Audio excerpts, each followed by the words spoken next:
वहीं आम आदमी पार्टी से राज्यसभा सांसद संजय सिंह से न्यूज वन इंडिया ने बातचीत की, जहां पर उन्होंने बीजेपी पर जमकर हमला बोला। क्या कुछ कहा, आपको सुनाते हैं। आम आदमी पार्टी से राज्यसभा सांसद संजय सिंह हमारे साथ मौजूद हैं।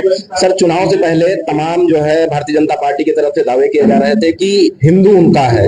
चुनाव के परिणाम आए तो उत्तर प्रदेश के हिंदुओं के लिए कहा जाने लगा कि हिंदू गद्दार है। कैसे देखते हैं? देखिए, क्या पिछड़ा हिंदू है कि नहीं है, दलित हिंदू है कि नहीं है, आदिवासी हिंदू है कि नहीं है, और उनके साथ बीजेपी का आचरण क्या है? एक आदिवासी युवक के सिर पे आप पेशाब करेंगे और कहेंगे कि ये हिंदू है, हमें वोट दे दो। आपने हाथरस कांड में बलात्कारियों का साथ दिया और आप कहेंगे कि हमको वोट दे दो। आपने अयोध्या के अंदर लोगों के घर उजाड़े, 70 साल से 80 साल से जो लोगों ने अपना घर बनाया था, पुरातन मंदिर वहां पे आपने तोड़े। आपने गाना बजाया कि जो राम को लाए हैं हम उनको लाएंगे। प्रभु श्री राम सृष्टि का रचयिता है। आप राम को लाए हैं या हम राम को लाए हैं या मोदी जी लेके आए हैं? अरे भाई, भगवान राम हम लोगों को लेके आए हैं। इतनी बात बीजेपी को समझ में नहीं आती। आपने एक तस्वीर जारी की साहब कि मोदी जी तो इतने बड़े भगवान हैं और श्री राम इतने छोटे हैं, उनको लेके आप जा रहे हैं। इस अपमान का बदला लिया है अयोध्या वासियों ने। आपने एक 5 साल के मुख्यमंत्री का आवास गंगा जल से धुला अखिलेश यादव जी ने जब घर छोड़ा, और जब वो अपनी पत्नी के साथ कन्नौज में, जहां से वो सांसद भी रह चुके हैं, मंदिर का दर्शन करने चले गए, तो आप गंगा जल से मंदिर धुल रहे हैं। ये इस तरीके का अपमान आप करेंगे। मंदिर का शिलान्यास कर रहे हैं तो रामनाथ कोविंद जी को नहीं बुला रहे हैं, उद्घाटन कर रहे हैं द्रौपदी मुर्मू जी को। क्या ये दलित, शोषित, वंचित समाज के लोगों का अपमान नहीं है? क्या वो लोग इस चीज को देखते और समझते नहीं है? तो सबने इनको सबक सिखा दिया। पर आप देखिए, एक बड़ा वर्ग उत्तर प्रदेश का, उसने इनके खिलाफ, देखिए ये अलग अलग जातियों का देश है, अलग अलग धर्मों का देश है, अलग अलग भाषाओं का देश है।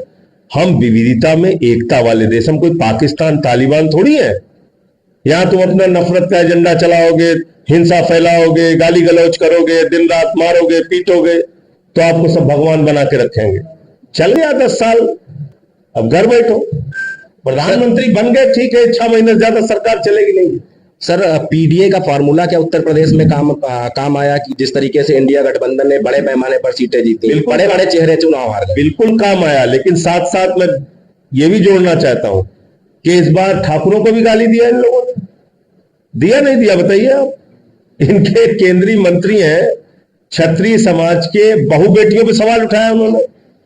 तब है किसके सगे ये? किसी की तो बता दीजिए। और प्रधानमंत्री जी तो वैसे ही कह रहे हैं कि हम अवतार है, तो उनको चुनाव लड़ने की क्या जरूरत है? तो अवतार है। हम लोगों को मान लीजिए किसान की समस्या कोई होगी तो कहां जाएंगे भाई?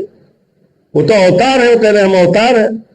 हाड़ मास का एक व्यक्ति प्रधानमंत्री चाहिए इस देश का, जहां हम जाके किसान की, बेरोजगारी की, महंगाई की समस्या के बारे में उससे बात कर सकें। अवतार से कहां आप बात कर पाएंगे? एक आखिरी सवाल सर, स्पीकर को लेकर आपने सवाल उठाए हैं कि अगर भाजपा का स्पीकर होगा तो तमाम पार्टियां, भाजपा का स्पीकर होगा तो 3 खतरे हैं। नंबर 1, पार्टियां तोड़ी जाएंगी और एनडीए के घटक दल भी तोड़े जाएंगे, टीडीपी और जेडीयू जैसी पार्टियां भी। नंबर 2, संविधान की धज्जियां उड़ाई जाएंगी। नंबर 3, 150 सांसद संसदीय इतिहास में कभी सस्पेंड नहीं हुए थे, सांसद सस्पेंड किए जाएंगे। 3 बड़े खतरे हैं। तो हमारे साथ बातचीत कर रहे थे राज्यसभा सांसद संजय सिंह, जिनका साफ तौर पे कहना है कि उत्तर प्रदेश की जनता ने भारतीय जनता पार्टी को जवाब दिया है। जिन मुद्दों को लेकर भारतीय जनता पार्टी ने सरकार बनाई थी, उन मुद्दों पर काम नहीं किया है। यही वजह है कि बड़े पैमाने पर इंडिया गठबंधन के जो प्रत्याशी थे वो जीतकर संसद भवन पहुंचे हैं। अमित साहनी के साथ Nilesh Chauhan, News One India, Lucknow.